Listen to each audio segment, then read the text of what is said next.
Queridos amigos y amigas, me encuentro a 4.000 metros sobre el nivel del mar en el pueblo, en la zona Abra Málaga, en Cusco. Luego de 5 años de estar en el extranjero, he regresado a mi tierra querida, Perú, muy contento de estar con los colores, con los diseños, con los símbolos, la temática andina que me caracteriza.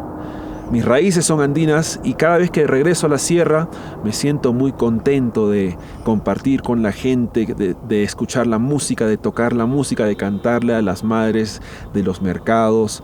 Y estoy preparando un lanzamiento que quiero invitarles, un lanzamiento que me ha tomado más de 3 años de producción, un disco llamado Room to Be, Espacio para Ser.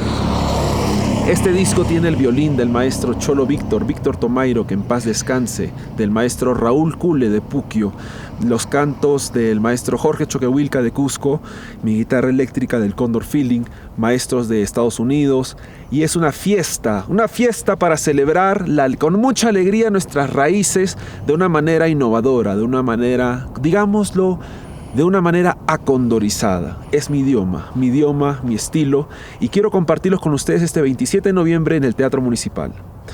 Por favor, contáctense para las entradas y celebremos juntos esta fiesta Room to Be, Espacio para Ser, siempre celebrando nuestra identidad y nuestro coraje, nuestro sentimiento profundo. ¡Yo, Pita! Por las rutas profundas.